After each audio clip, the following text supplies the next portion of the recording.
नमस्कार विद्यार्थी मित्रांनो, पुन्हा एकदा आपलं सहर्ष स्वागत आहे आपल्या यूट्यूब चॅनलमध्ये. विद्यार्थी मित्रांनो, आपण एन्व्हायरमेंट मॅनेजमेंट हा चॅप्टर बघत आहोत. ह्याच्यातला एक व्हिडिओ जो आपण स्टडी केलेला आहे त्याच्यामध्ये आपण इकोसिस्टीम रिव्ह्यू हा पार्ट बघितलेला आहे. विद्यार्थी मित्रांनो, आपल्या आजच्या लेक्चरमध्ये आपल्याला relation between environment and ecosystem, त्याचप्रमाणे एन्व्हायरमेंटल कन्झर्वेशन हा भाग कव्हर करायचा आहे. विद्यार्थी मित्रांनो, जर आपण बघितलं, एन्व्हायरमेंट ही ब्रॉड कन्सेप्ट आहे. It is a broad concept. एन्व्हायरमेंटला आपण छोट्या कन्सेप्टमध्ये आपण शिकू शकत नाही, स्टडी करू शकत नाही. काय एकदम ब्रॉड आहे, इलॅबरेट स्वरूपात आहे. आणि ही ब्रॉड कन्सेप्ट असल्यामुळे ह्याच्यामध्ये जे इन्व्हॉल्वमेंट असणारे फॅक्टर जे आहेत हे पण ब्रॉड आहेत.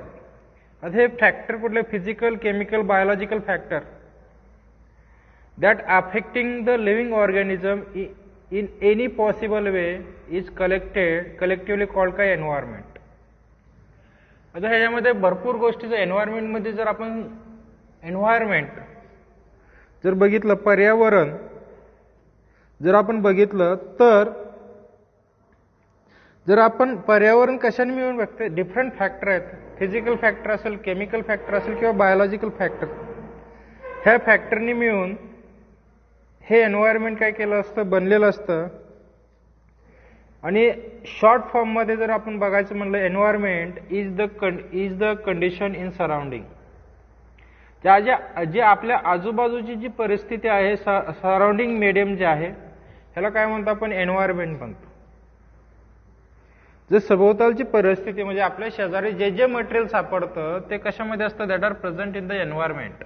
कशामध्ये असतं? हे एन्व्हायरमेंटमध्ये असतं. आता ह्याच्यामध्ये काय काय असतात? Include many biotic, abiotic, natural and artificial factor. काय काय असतं ह्याच्यामध्ये involve?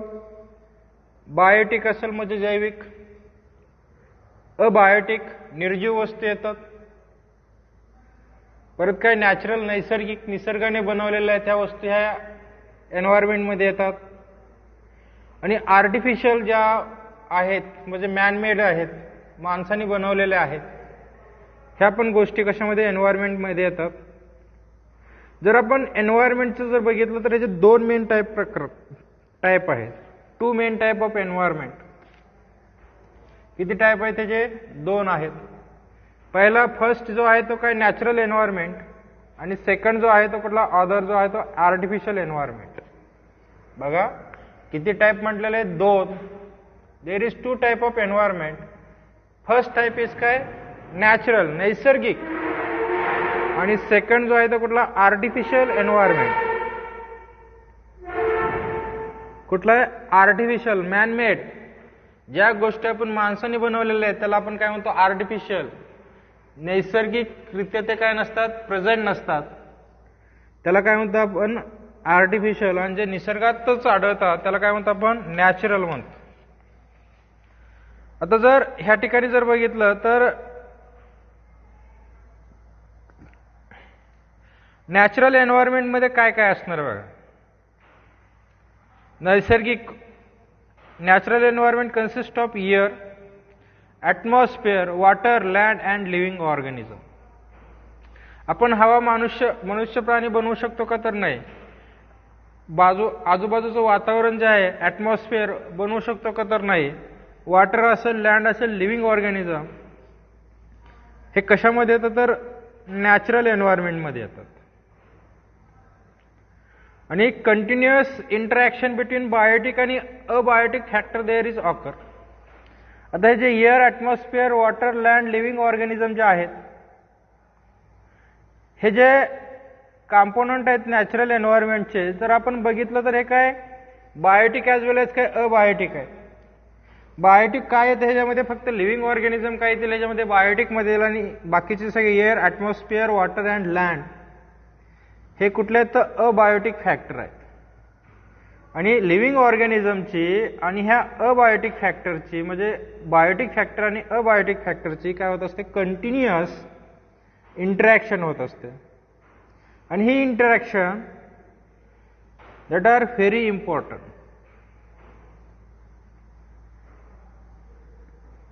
That interaction is very important. ही जर इंटरॅक्शन नाही झाली तर कुठलाही सजीव, म्हणजे आपण जर एअर बरोबर एअरमध्ये काय डिफरंट वायू आहेत, म्हणजे यातला जर ऑक्सिजन घेतला, लिव्हिंग ऑर्गॅनिझमनी ऑक्सिजन जर नाही घेतला तर सर्वाइव्ह होईल का? तो ऑर्गॅनिझम नाही. Each and every organism there is require of का ऑक्सिजन फॉर सर्वायवल. ही इंटरॅक्शन होत असते. आर्टिफिशियल एन्व्हायरमेंट जे आहे is also affecting natural environment directly or indirectly. हे जे artificial environment that are affect, कुणाला अफेक्ट करतं? हे नॅचरल एन्व्हायरमेंटला. एक तर ते डायरेक्ट कॉन्टॅक्टमध्ये येऊन अफेक्ट करेल किंवा इनडायरेक्टली काय करणार आहे? अफेक्ट करणार आहे. डायरेक्टली किंवा इनडायरेक्टली. बेसिकली एन्व्हायरमेंटमध्ये जर बघितलं आपण तर दोन फॅक्टर असतात. किती फॅक्टर असतात? तर दोन. कुठले कुठले असतात? पहिला बायोटिक फॅक्टर आणि दुसरा अबायोटिक फॅक्टर.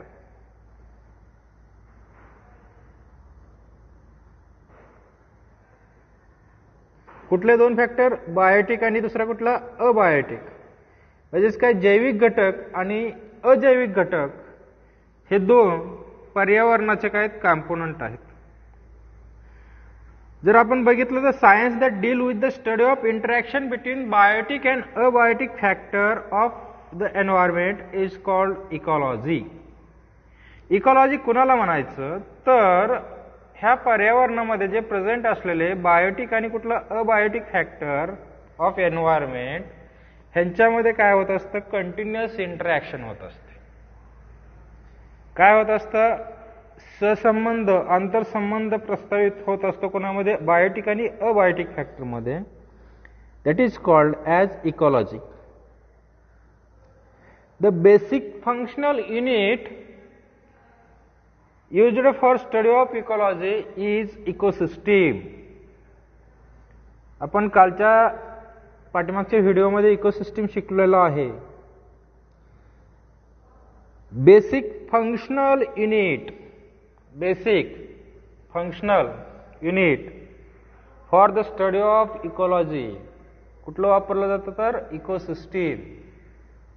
म्हणजे इकोसिस्टीमचा स्टडी केल्यानंतर ना आपल्याला त्याच्यामधली इकॉलॉजी म्हणजे इंटरॅक्शन, आपण काल फूड चेन, फूड वेब हे शिकलो होतो. फॉर एक्झाम्पल, गवतावरती काय करणार आहे? कोण फीड करणार आहे? तर गवताला कोण खाणार आहे? ग्रास हॉपर्स म्हणजे नागतोडा. त्याला कोण खाणार आहे? बेडूक. बेडकाला कोण खाणार आहे? साप. सापाला कोण खाणार आहे? ईगल म्हणजे गार. हे झालं इंटरॅक्शन. आणि हे जे गवत आहे, गवत मोठं कसं होणार आहे? जो अबायोटिक फॅक्टर आहे कुठला? लाईट, परत कार्बन डायऑक्साईड, परत वॉटर, हे सगळं घेऊन ह्याच्यापासून काय त्या प्लांटची काय होणार आहे? ग्रोथ होणार आहे. त्याच्यामध्ये फोटोसिंथेसिसची प्रोसेस होणार आहे आणि त्याच्यापासून काय गवत तयार होणार आहे. आणि अशा प्रकारे काय होणार आहे? गवत ग्रासहॉपर खाईल, ग्रासहॉपर फ्रॉग, ग्रासहॉपरला फ्रॉग खाईल, फ्रॉगला स्नेक, स्नेकला परत कोण? ईगल काय करणार आहे? फीड करणार आहे. म्हणजेच हे झाले इंटरॅक्शन. म्हणजे बायोटिक आणि अबायोटिक कंपोनंट मधली इंटरॅक्शन, ह्यालाच काय म्हटलं आपण? इकॉलॉजी म्हटलंय. आणि हे काय basic functional unit used to study of ecology, हे काय? इकोसिस्टीम. ओके. एन्व्हायरमेंटमध्ये बघितलं आपण तर मेनी इकोसिस्टीम रन आहेत. अनेक अशा इकोसिस्टीम आहेत. We have study some ecosystem in earlier class. पाठीमागच्या इयत्तेमध्ये तुम्ही ह्याच्यातल्या काही इकोसिस्टीमचा स्टडी केलेला आहे.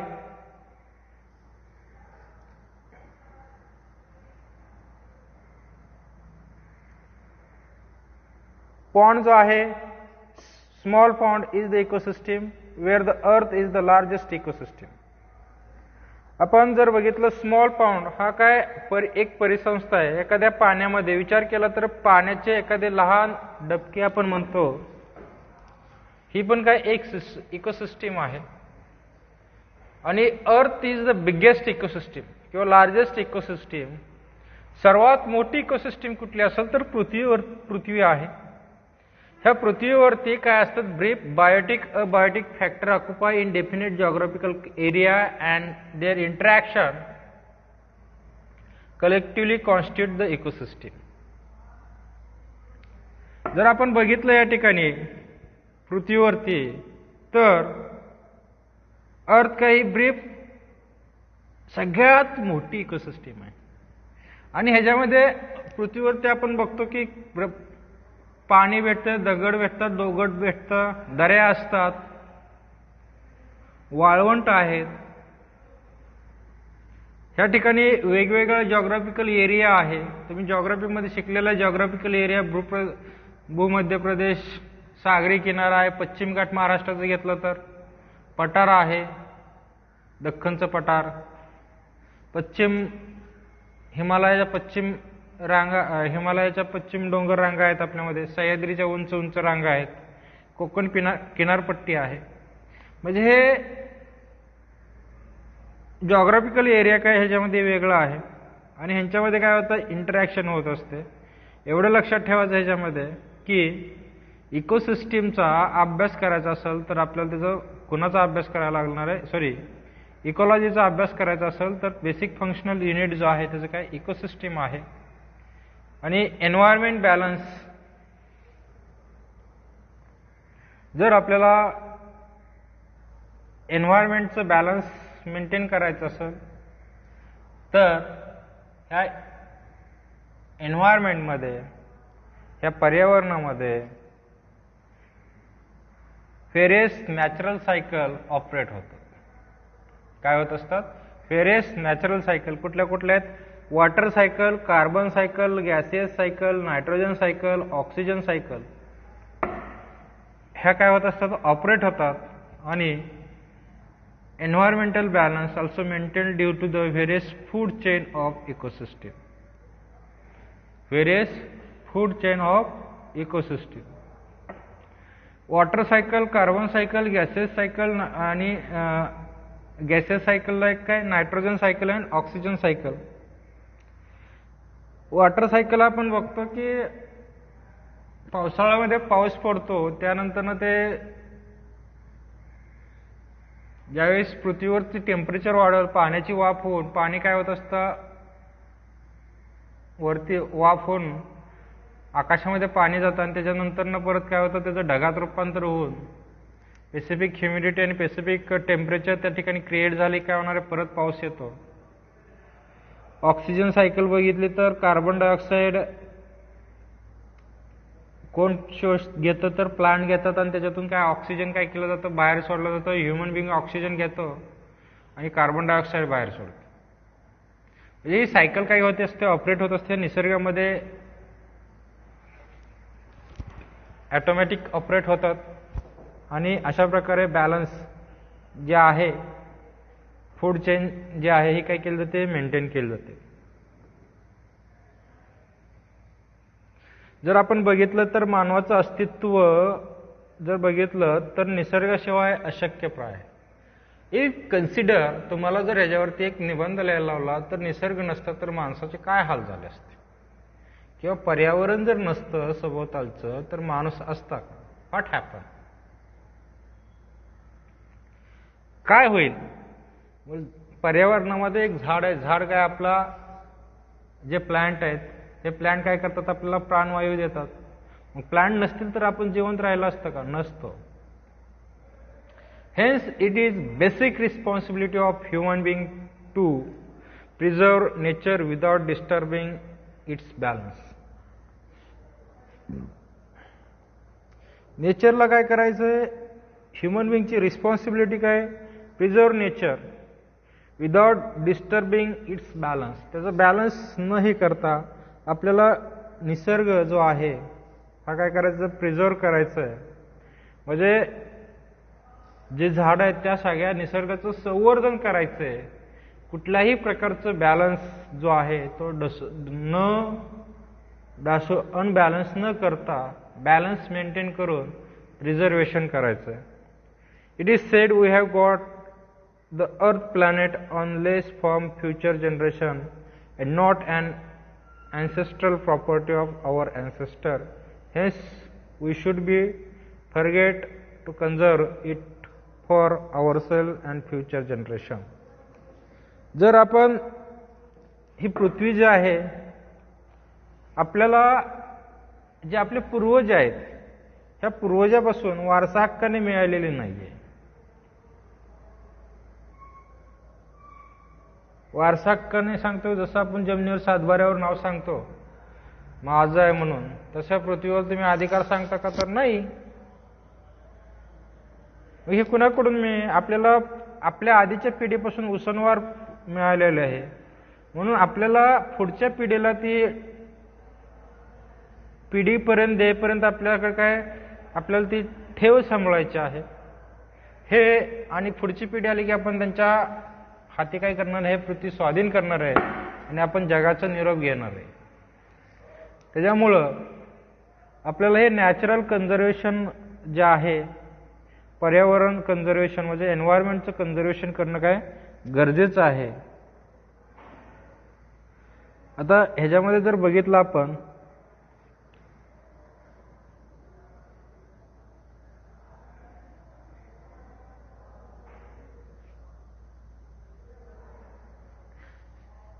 कॅन यू टेल, हे 3 प्रश्न दिले आहेत. Which factor affect the environment आणि हाऊ. कुठले कुठले फॅक्टर अफेक्ट करतात कुणाला एन्व्हायरमेंटला. आता एक फॅक्टर असला तर आपण सांगू कार्बन डायऑक्साईड आहे, कार्बन मोनॉक्साईड आहे, कार्बन हायड्रोकार्बन, सल्फर आहेत, धुलीकण आहेत, राख आहेत, कार्बन आहे, सीसी आहेत. बरोबर. जलप्रदूषणमध्ये वॉटर पोल्युशनमध्ये जर सांगायचं झालं तर सिवेज वॉटर आहे, अनट्रीटेड इंडस्ट्रियल वॉटर आहे, अनेक असे फॅक्टर आहेत. आणि हे काय करतात अफेक्ट द एन्व्हायरमेंट म्हणजे प्रत्येक प्रकारचं पोल्युशन करतात. एअर पोल्युशन असेल, वॉटर पोल्युशन असेल, सॉइल पोल्युशन असेल, अनेक प्रकारचं पोल्युशन जे आहे ते होत असतात. Okay. What will be happen if the number of consumer in the environment goes on increasing gradually. Number of consumer in the environment goes on increasing. कंझ्युमरचा नंबर वाढला की काय होणार आहे. आता एकच आंब्याचं झाड आहे आणि त्या ठिकाणी 100 लोक आहेत आणि त्या आंब्याला 50च आंबे आहेत, काय होईल. त्या ठिकाणी प्रत्येकाला आंबा येईल का रे, नाही येणार. म्हणजे कंझ्युमर जास्त, रिसोर्स कमी आहे. तसंच इथं काय होणार आहे, एन्व्हायरमेंटवरती जर ताण जर कंझ्युमर जर वाढले तर काय होणार आहे, एन्व्हायरमेंट जास्तीत जास्त काय होणार, त्याचं डिफ्लेक्शन होणार आहे. एखादा डोंगर असतो बघा, पोखरून डोंगर काढला जातो. आपल्याला त्या ठिकाणी थोडासा छोटा डोंगर असेल किंवा पडीक माळ असेल, तिथली जर आपण मुरुमसारखं भरत तिथला आणत गेलो तर तो काय होणार आहे, संपून जाणार आहे एक दिवस. तसंच सतत आणला तर काय होणार आहे, संपून जाणार आहे. तसंच इथं तर एन्व्हायरमेंटल रिसोर्सेस जर आपण increasing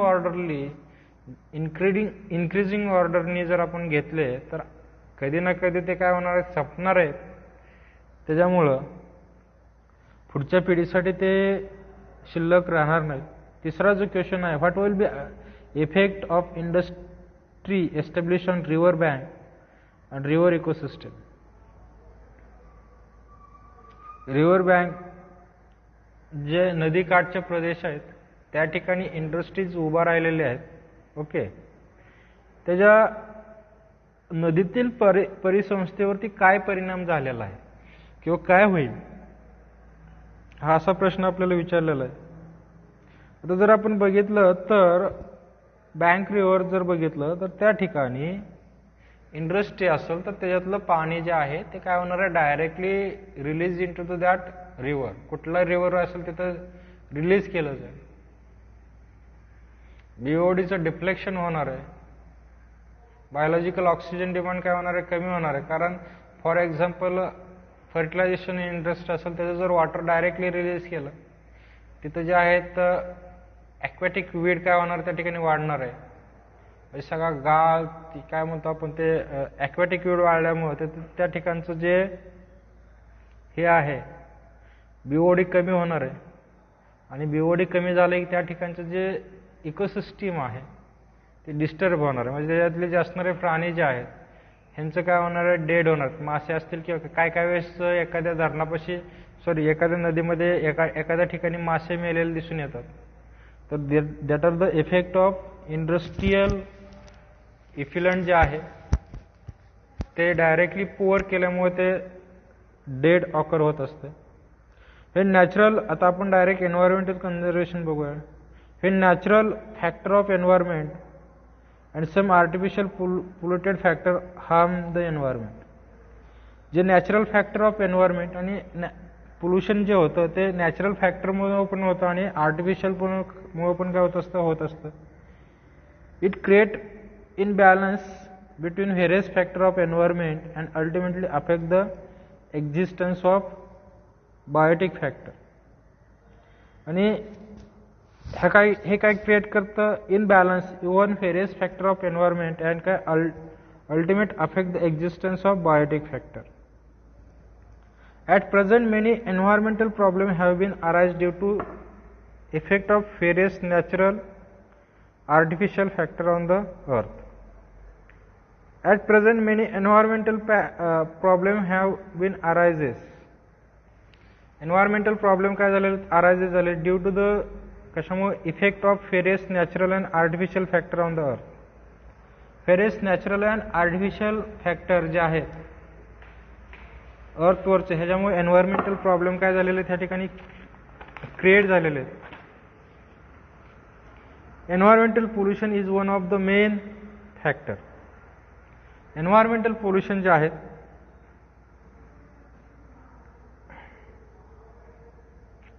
is one of the main factor आहेत. आणि पोल्युशन कुणाला म्हणायचं, generally contamination of any material is called pollution. पोल्युशनची डेफिनेशन काय आहे, एखादा कुठलंही मटेरियल असेल त्याचं काय झालं, कंटॅमिनेशन झालं, ते दूषित झालं की त्याला आपण काय म्हणतो, आपण पोल्युशन म्हणतो. दूषित होणे म्हणजे आपण पाणी आणलं, पाण्यामध्ये जर माती टाकली, साधी गोष्ट वॉटर पोल्युशन, त्याच्यामध्ये पाण्यामध्ये माती टाकली काय झालं, ते कंटॅमिनेटेड झालं. किंवा आपण थोडं ऑइल त्याच्यामध्ये टाकलं, कंटॅमिनेटेड झालं. इव्हन आपण दूध जर त्याच्यामध्ये ओतलं पाण्यामध्ये, वॉटरमध्ये, तर ते काय झालं, कंटॅमिनेशन झालं. म्हणजे ते काय झालं, पोल्युटेड झालं. Unnecessary and unacceptable changes in the surrounding environment due to natural event or human activity is called environmental pollution. Environmental pollution कोणाला म्हणायचं, unnecessary and unacceptable changes in the surrounding environment. Surrounding environment जे आहे ह्याच्यामध्ये काय, unnecessary म्हणजे गरज नसताना सुद्धा, किंवा अनअक्सेप्टेबल आपण ते स्वीकारू शकत नाही, अनावश्यक अस्वीकारार्ह बदल जे आहेत change in the surrounding environment. आणि हे कुणामध्ये होतात, तर सराउंडिंग एन्व्हायरमेंटमध्ये होतात due to the natural event or human activity. आणि हे कशामुळे होतं, तर नॅचरल इव्हेंट जे आहेत, अर्थक्विक असेल, भूकंप असेल म्हणजे भूकंप, किंवा एखादं वादळ निर्माण झालेलं असेल, किंवा पूर आलेला असेल, ह्या ज्या नैसर्गिक आहेत किंवा मॅनमेड आहेत, जंगलतोड असेल, किंवा अजून काय म्हणतो आपण त्याला, सॉइल इरोजन असेल, खतांचा जास्त वापर असेल, अशा अनेक गोष्टी आहेत. ह्याच्यामुळं एन्व्हायरमेंट जे आहे सराउंडिंग एन्व्हायरमेंटमध्ये काय होत असतं, बदल होत असतो, इज कॉल्ड एन्व्हायरमेंटल पोल्युशन. त्याला काय म्हणतो आपण, environmental pollution. That is direct किंवा indirect change in the physical, chemical and biological property of air, water and soil which will be harmful to human and other living being in the is the environmental pollution. आता दुसऱ्या भाषेत सांगायचं म्हटलं तर direct indirect change, direct किंवा indirect change in physical, chemical, biological property of air, water and soil. Physical direct किंवा indirect change in physical, chemical and biological property कोणाची, air, water and soil which will be harmful to human and other living being. आणि हे काय harmful to कोणासाठी, human and काय other living beings in the environmental, ह्यालाच काय म्हणतो आपण environmental pollution. various reason like population explosion, fast industrialization, indiscriminate use of natural resource, deforestation and unplanned urbanization that are responsible for environmental pollution. Environmental पोल्युशनला कुठल्या गोष्टी responsible आहेत हे बघू आपण थोडक्यात. पॉप्युलेशन एक्सप्लोजन म्हणजे लोकसंख्या वाढ, फास्ट इंडस्ट्रियलायझेशन, इंडस्ट्रीचा नंबर जो आहे आता काय झालेला वाढलेला आहे, indiscriminate use of natural resources, natural रिसोर्सेसचा उपयोग आपण काय करतो, जास्त करतो. आपल्याला एक वस्तू गरजेची असलं तर आपण काय करतो, त्या ठिकाणी दोन घेतो. त्याचप्रमाणे डिफॉरेस्टेशन, आपण जंगल तोडतो पण परत त्या रिफॉरेस्टेशन त्या ठिकाणी करत नाही. आणि अनप्लॅन्ड अर्बनायझेशन, तर शहरं जे आहेत हे कुठंही कसंही पसरतात आणि वाढतात, कुठलंही त्या ठिकाणी प्लॅनिंग नाही. Unplanned urbanization that are responsible for environmental pollution. जर आपण पोल्युशन बघितलं तर that are the broad concept आहे. या ठिकाणी जर बघितलं, या ठिकाणी बघा फॉग अँड पोल्युशन दिसते आपल्याला. फॉग अँड पोल्युटेड, धुकं आणि जे धुरके आहेत या ठिकाणी दिसतात, धुकं पडलेलं दिसते आपल्याला. आणि धुके आणि प्रदूषण ह्या ठिकाणी दिसते सिटीमध्ये किती आहे बघा. पुढचं काय सुद्धा दिसतं, व्हेरियस पोल्युशन लाईक काय, air, water, sound, soil, thermal, light pollution occur in around us. आपल्या सभोवताली जर बघितलं तर काय व्हेरियस पोल्युशन जे आहे, कुठलं एअर आहे, वॉटर आहे, साऊंड आहे, सॉइल, थर्मल, लाईट, हे पोल्युशन ऑकर होतात अराउंड अस. आणि ultimately adverse effect of those is on existence of all living organism, and out this environmental conservation has become need to ours. आणि हे जे effect जे आहेत हे सगळ्यावरती होतात, सर्व सजीव त्यांच्या जे अस्तित्व आहे, existence of all living organism and out of this. त्याच्यामुळे environmental conservation that are the need for present hours. म्हणजे चालूच्या कालखंडामध्ये आपल्याला एन्व्हायरमेंट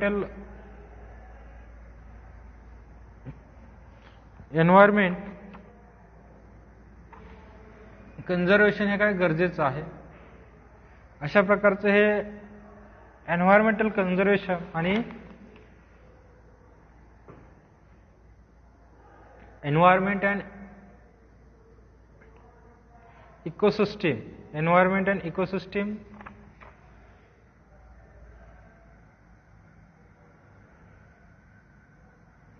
आपण बघितलं relationship between environment and ecosystem and environmental conservation. पुढच्या व्हिडिओमध्ये आपण नीड ऑफ एन्व्हायरमेंटल कंझर्वेशन ह्याचा स्टडी करणार आहोत. धन्यवाद.